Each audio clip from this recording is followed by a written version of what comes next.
엘리야가 처음 사밧의 아들 엘리사를 만났을 때 엘리사는 밭에서 12겨리소를 앞세우고 쟁기로 밭을 갈고 있었습니다. 결이라는 말은 두 마리의 소가 한 쌍을 이루어서 끄는 쟁기를 말합니다. 보통의 가정에서는 두 마리의 소가 한 겨리를 이루어서 밭을 갑니다. 그런데 엘리사는 24마리의 소가 12겨리를 이루어서 밭을 갈고 있었습니다. 이로 보건대 엘리사의 집안이 상당히 부유했다는 것을 알 수 있습니다. 엘리야는 엘리사 곁을 지나가면서 그가 입고 있던 겉옷을 벗어서 그에게 던져주었습니다. 선지자가 겉옷을 던져준 것은 나를 따라와라, 이제부터 나의 제자가 되어라, 주의 종이 되라는 뜻입니다. 엘리사는 엘리야의 부름을 받고 즉시 자기의 소를 버려두고 엘리야에게 달려와서 이렇게 말했습니다. 내 부모와 작별 인사를 하게 하소서. 그리한 후에 내가 당신을 따르리이다. 엘리야가 이것을 허락해 주었습니다. 어서 다녀오게. 하지만 내가 자네에게 한 일을 똑똑히 기억하게. 엘리야는 엘리사가 집으로 돌아가서 부모님에게 작별 인사를 하고 오는 것을 허락했습니다. 하지만 주의 종으로 부름받은 소명은 절대로 잊지 말라고 당부했습니다. 엘리사가 집으로 돌아가서 소 2마리를 잡고 쟁기를 부수어서 그것으로 불을 지폈습니다. 그는 삶은 고기를 이웃들에게 나눠주고 난 다음 그들에게 작별 인사를 했습니다. 그런 다음 엘리야를 따라가 그의 제자가 되었습니다. 엘리사가 소 2마리를 잡고 쟁기를 부수어서 불로 태워버린 것은 다시는 돌아오지 않겠다는 뜻입니다.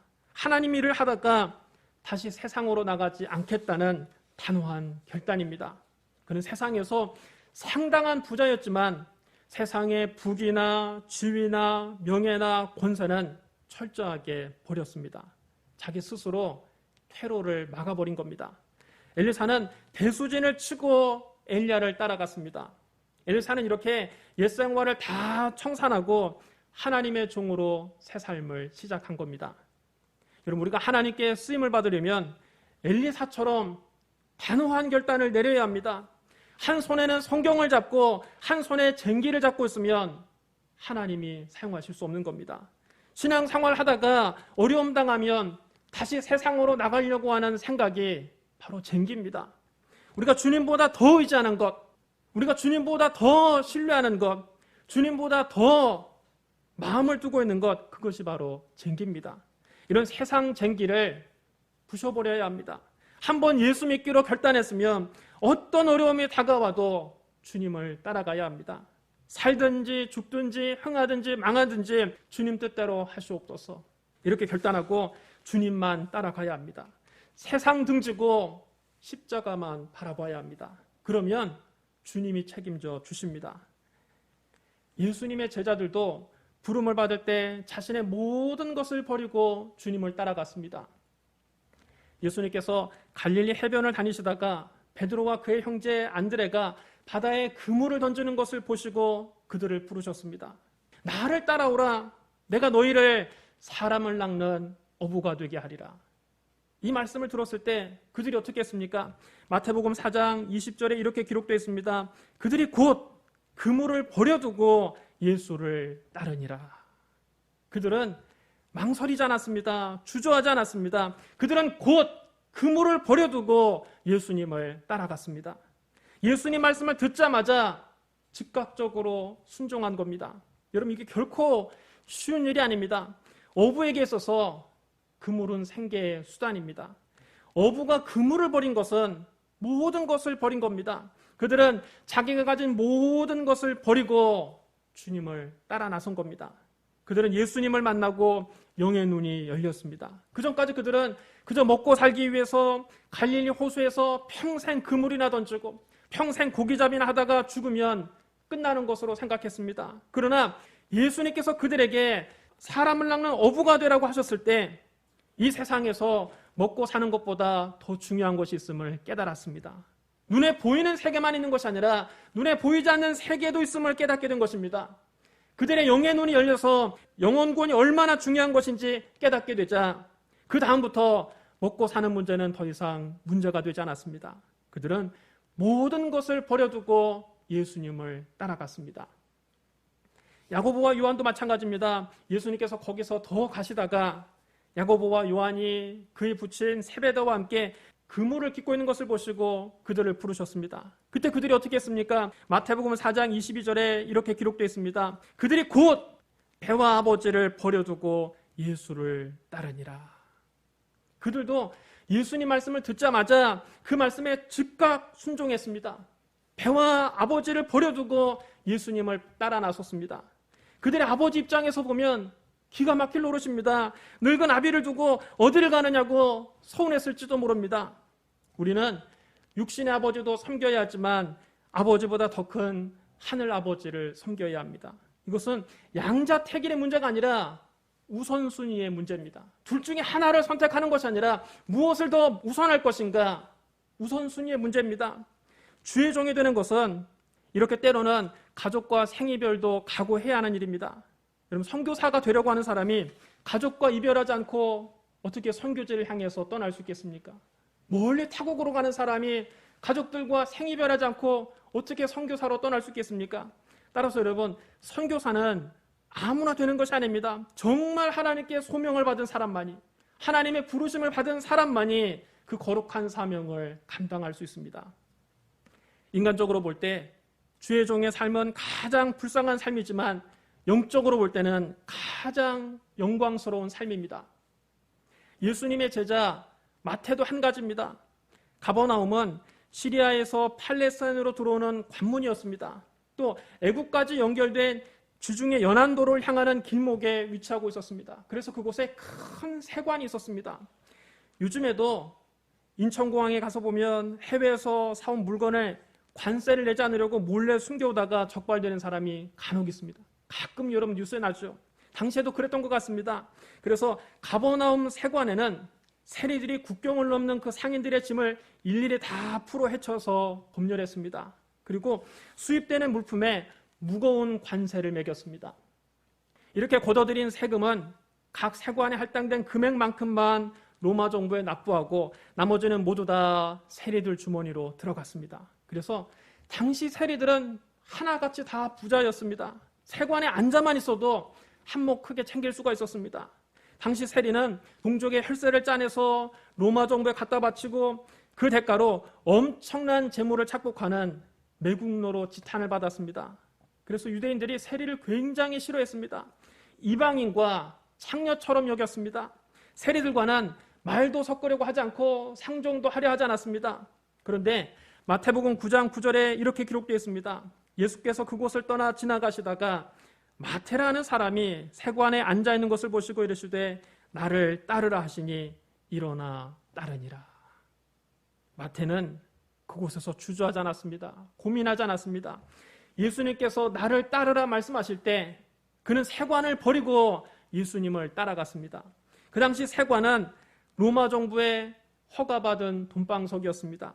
세상 사람들이 흔히 말하는 노른자의 자리였습니다. 그러나 예수님께서 마태를 부르셨을 때 마태는 세상 사람들이 모두 부러워하는 그 자리를 헌신창처럼 내버리고 주님을 따라갔습니다.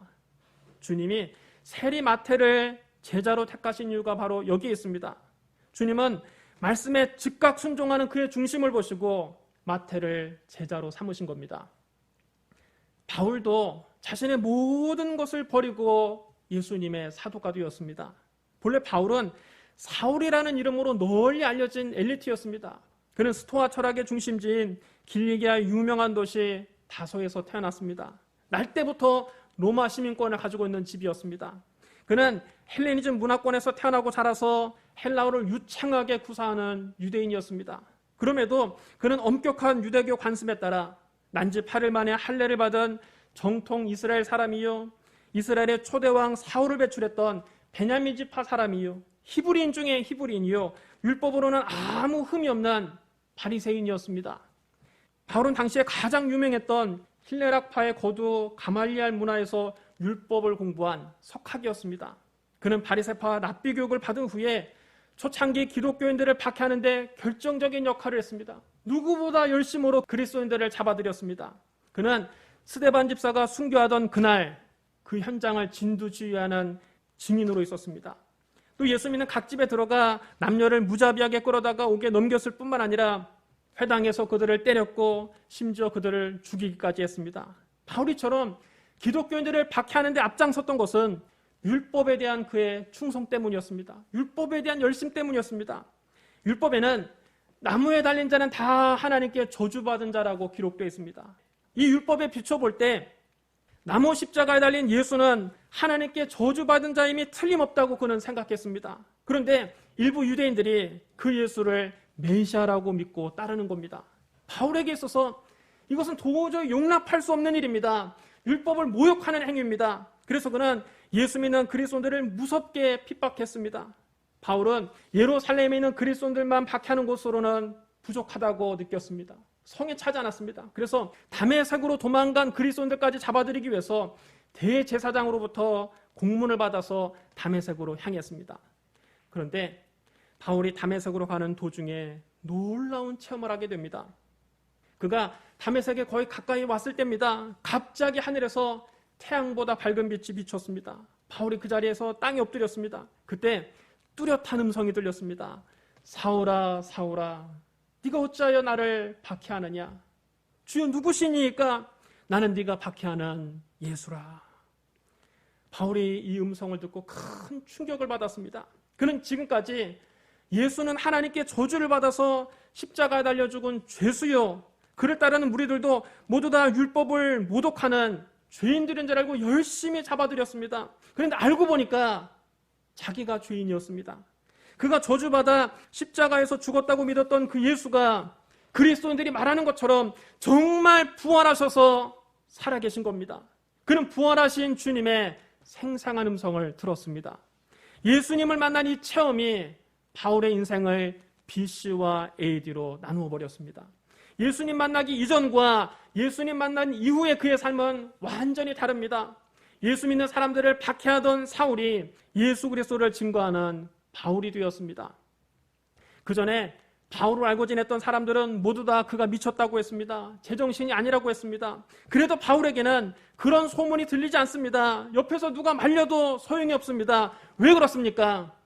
자기가 예수님의 음성을 생생하게 들었기 때문입니다. 자기가 부활하신 예수님을 분명히 만났기 때문입니다. 바울아 바울아 너 미친 거 아니냐? 세상에 부활이 어디 있느냐? 죽은 사람이 어떻게 다시 살아날 수 있느냐? 옆에서 아무리 이렇게 말해도 바울에게는 예수님을 믿지 않는 그들이 더 불쌍한 영혼으로만 보이는 겁니다.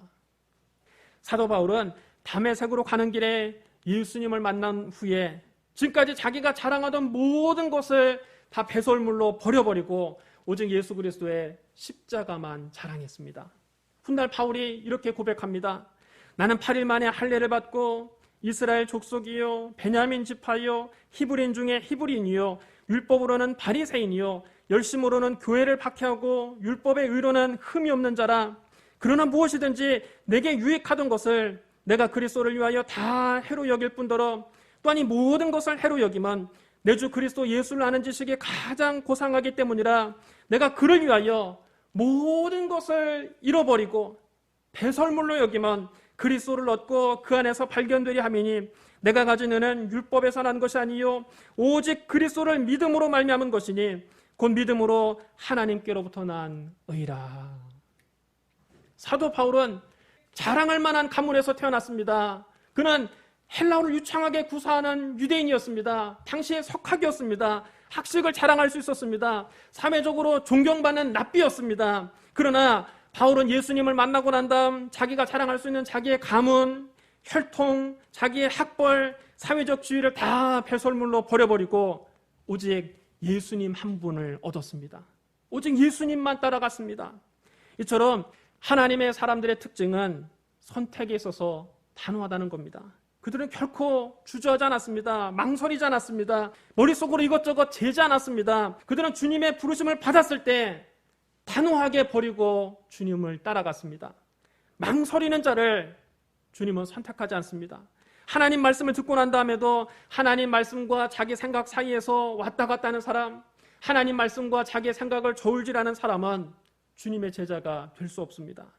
세상 것을 버리지 못하는 사람은 하나님께 버림을 당하게 됩니다. 기존의 편안하고 안락한 생활을 포기하지 못하면 주님의 제자가 될 수 없는 겁니다. 한 부자 청년이 예수님께 와서 물었습니다. 선생님이여, 내가 무슨 선한 일을 하여야 영생을 얻을 수 있겠나이까? 예수님께서 말씀하셨습니다. 어찌하여 선한 일을 내게 묻느냐? 선한 이는 오직 한 분이시니라. 네가 생명에 들어가려면 계명들을 지키라. 그러자 이 청년이 자신만만하게 대답했습니다. 어떤 계명입니까? 뭐든지 말씀만 해보십시오. 근데 예수님이 조용히 말씀하셨습니다. 살인하지 말라, 간음하지 말라, 도둑질하지 말라, 거짓 증언하지 말라, 네 부모를 공경하라, 네 이웃을 네 자신과 같이 사랑하라 하신 것이니라. 그러자 이 청년이 더 목소리를 높여서 당당하게 외쳤습니다. 그까짓 것들은 다 내가 어려서부터 다 지켰습니다. 아직도 뭐가 부족한 게 있겠습니까? 그때 예수님이 사랑스러운 눈으로 그를 바라보시며 나직하게 말씀하셨습니다. 네가 온전하고자 할진대 가서 네 소유를 팔아 가난한 자들에게 나눠주라. 그리하면 하늘에서 너에게 보화가 있으리라. 그리고 와서 나를 따르라. 이 말씀을 듣는 순간 그는 그 자리에서 얼어버렸습니다. 조금 전에 그 자신감 넘치던 태도는 온데간데 없이 사라졌습니다. 왜냐하면 그는 재물이 너무 많았기 때문입니다. 재물이 너무 많았기 때문에 그 재물을 버리기가 아까웠습니다. 그 말씀을 듣고 그는 슬픈 기색을 띠고 근심하면서 돌아갔습니다. 결국 예수님께 등을 돌리고 떠난 겁니다. 그는 재물을 포기할 수 없어서 예수님을 포기했습니다. 그는 재물을 버리지 못해서 예수님을 버렸습니다. 이 부자 청년은 결국 예수님의 제자가 되지 못했습니다. 이 청년이 돌아간 후에 예수님께서 제자들에게 말씀하셨습니다. 내가 진실로 너에게 이르노니 부자는 천국에 들어가기가 어려우니라. 다시 너에게 말하노니 낙타가 바늘귀로 들어가는 것이 부자가 하나님 나라에 들어가는 것보다 쉬우니라. 이 말씀은 모든 부자는 다 천국에 갈 수 없다, 그런 말씀이 아닙니다. 하나님보다 재물을 더 사랑하는 사람, 하나님보다 재물을 더 의지하는 사람, 주님을 섬긴다고 하면서도 절대로 재물을 포기하지 못하는 사람, 재물 때문에 주님 말씀에 순종하지 못하는 사람은 천국에 들어갈 수 없다는 뜻입니다. 때로는 우리도 주님을 위해서 재물을 포기해야 될 때가 있습니다. 주님을 위해서 재물을 버려야 할 때가 있습니다. 그때 재물을 버리지 못하는 사람은 하나님께 버림을 당하고 마는 것입니다. 아니, 자기 스스로 하나님을 떠나는 것입니다. 또 한 번은 예수님께서 길 가실 때 어떤 사람이 와서 말했습니다. 어디로 가시든지 주여 내가 당신을 따르겠나이다. 그러자 예수님 말씀하셨습니다. 아서라, 네가 몰라서 하는 말이다. 여우도 굴이 있고 공중의 새도 집이 있으되 인자는 머리 둘 곳이 없도다. 네가 이 생활을 감당할 수 있겠느냐? 그리고 다른 사람에게 말씀하셨습니다. 너는 나를 따르라. 그러자 그가 머뭇거리며 주저하면서 대답했습니다. 나로 먼저 가서 내 아버지를 장사하게 허락하옵소서. 아버지 돌아가실 때까지 주님을 따르는 것을 미루겠다는 뜻입니다. 요즘에도 여러분 이런 분들 덜어 있습니다. 전도하다 보면은 나도 교회는 다니고 싶었지만 시아버지 때문에 다닐 수가 없어요. 처녀 때는 저도 교회를 다녔었는데 시집 오고 난 다음 시댁에서 절대로 교회 나가는 것을 반대하기 때문에 교회 안 나가기로 약속하고 결혼했습니다. 시부모님 돌아가시기 전에는 제가 교회를 나갈 수가 없습니다. 나중에 세월이 많이 흘러서 그분들 다 돌아가시고 나면 그때 신앙생활 하겠습니다. 그러나 여러분, 예수님은 그런 분들에게 뭐라고 말씀하십니까? 죽은 자들로 자기의 죽은 자들을 장사하게 하고 너는 가서 하나님의 나라를 전파하라. 예수님이 그 사람에게 이렇게 말했습니다. 나로 먼저 가서 내 아버지를 장사하게 허락하옵소서. 내 아버지 돌아가실 때까지만 좀 기다려 주옵소서 할 때 예수님은 그 사람에게 말씀하셨습니다. 죽은 자들로 자기의 죽은 자들을 장사하게 하고 너는 가서 하나님의 나라를 전파하라. 하나님 나라를 전파하는 일이 더 시급하다는 뜻입니다. 그러자 옆에 있던 또 다른 사람이 말했습니다. 주여, 내가 주를 따르겠습니다마는 나로 먼저 내 가족을 작별하게 허락하옵소서. 이 사람도 주님을 따르고 싶었지만 가족들 때문에 주의 일 하기를 주저했습니다. 엘리사가 엘리야에게 부모와 작별 인사를 하게 해달라고 할 때 엘리야는 이를 허락해 주었습니다. 그러나 예수님은 이마저도 허락하시지 않습니다. 예수님은 단호하게 말씀하셨습니다. 손에 쟁기를 잡고 뒤를 돌아보는 자는 하나님 나라에 합당하지 아니하니라. 이 말씀은 즉각 순종하라는 겁니다. 모든 것을 포기하고 떠나라는 겁니다. 뒤를 돌아보지 말라는 겁니다. 단호하게 결단하라는 것입니다. 세상이냐 교회냐 단호하게 결단하라는 것입니다. 주님이냐 재물이냐 단호하게 결단하라는 것입니다. 이 사람들이 주님의 제자가 되지 못했던 이유는 아직도 세상의 미련이 많이 남아있었기 때문입니다. 세상을 버리지 못했기 때문입니다. 즉각적으로 순종하지 못했기 때문입니다. 우리가 주님의 제자가 된다는 것은 개인적인 안락을 포기하는 것을 의미합니다. 모든 기득권을 버리는 것을 의미합니다. 망설이지 않고 단호하게 떠나는 것을 의미합니다. 예수님은 단호하게 말씀하셨습니다. 누구든지 나를 따라오려거든 자기를 부인하고 자기 십자가를 지고 나를 따를 것이니라. 여러분, 우리가 주님의 제자가 되어 그를 따르는 것은 결코 편안한 길이 아닙니다. 세상 것을 포기하는 것을 의미합니다. 전적으로 주님께 헌신해서 우리의 생명까지도 바치는 것을 의미합니다. 여러분, 제자의 길은 고난의 길입니다. 십자가의 길입니다. 그러나 고난 속에서 낙심하지 않고 주님만 바라보고 참고 있냐면 현재의 고난을 다 덮고도 남을 만한 영광의 면류관이 우리를 기다리고 있습니다. 로마서 8장 16절로 18절에 이렇게 기록되어 있습니다. 성령이 친히 우리 영과 더불어 우리가 하나님의 자녀인 것을 증언하시나니 자녀이면 또한 상속자 곧 하나님의 상속자요 그리스도와 함께한 상속자니 우리가 그와 함께 영광을 받기 위하여 고난도 함께 받아야 할 것이니라. 생각건대 현재의 고난은 장차 우리에게 나타날 영광과 비교할 수 없도다. 현재 우리가 당하고 있는 고난은, 예수 믿으면서 당하는 이 핍박은, 예수 믿으면서 당하는 불이익은 장차 우리에게 나타날 영광에 비하면 아무것도 아닙니다. 우리가 세상의 부귀와 명예와 권세를 포기하고 주님을 따르면 주님은 이런 것과는 비교할 수 없는 천국의 상급과 영광을 주시는 것입니다.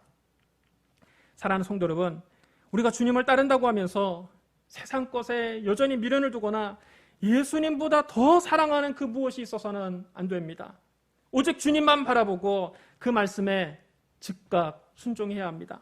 여러분, 가슴에 손을 얹고 생각해 보십시오. 주님을 따른다고 하면서도 아직까지 세상 것에 미련을 두고 있지는 않습니까? 아직까지 그 12결이 쏘가무는 쟁기에서 손을 떼지 않고 있는 것은 아닙니까? 여전히 배와 그물을 움켜쥐고 있는 것은 아닙니까? 아직까지도 세관에서 머뭇머뭇 일어나지 못하고 있는 것은 아닙니까? 사도 바울이 배설물로 여기고 버린 문벌과 학벌과 지위를 얻으려고 발버둥치고 있는 것은 아닙니까? 주님 온전히 따르기 위해서는 세상의 재물과 인기와 명예와 권력을 버릴 수 있어야 합니다. 이런 것에 발목이 잡혀 있어서는 주님의 제자가 될 수 없습니다. 손에 쟁기를 잡고 뒤를 돌아보는 자는 하나님 나라에 합당하지 않습니다. 내가 주인 삼은 모든 것을 내려놓고 주님을 따라가야 합니다. 내가 사랑했던 모든 것을 내려놓고 주님을 따라가야 합니다. 그러면 주님 우리 영혼 깊은 곳에 세상이 줄 수 없는 평안과 기쁨을 주십니다. 거친 풍랑에도 깊은 바다처럼 내 영혼을 잠잠하게 하십니다.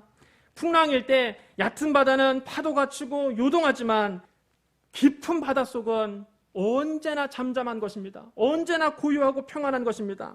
우리가 주님을 이용해서 세상 부귀영화를 얻으려는 얄팍한 믿음일 때는 환경에 따라 일희일비하고 흔들리지만 주님을 위해서 모든 것을 내려놓을 수 있는 깊은 믿음이 될 때에는 어떤 환경에도 우리 마음이 평안한 것입니다. 주식이 오르거나 내리거나 흔들리지 않습니다. 부동산 가격이 오르거나 내리거나 일희일비하지 않습니다. 사업이 잘 되거나 안 되거나 근심하지 않습니다. 인기가 있거나 없거나 내 마음은 항상 평안합니다. 세상 사람들을 알아주거나 말거나 평상심을 유지합니다. 주위가 올라가거나 내려가거나 내 마음은 요동하지 않습니다. 이런 세상의 풍랑에 흔들리지 않는 참된 평안과 기쁨을 누리게 하십니다. 이것이 주님의 제자가 누리는 행복입니다. 우리가 주님을 위해서 버리면 주님이 채워주십니다. 비워야 채워주십니다. 주님은 절대로 우리가 손해나게 하지 않습니다. 우리가 주님을 위해서 작은 것을 버리면 주님은 큰 것을 주십니다.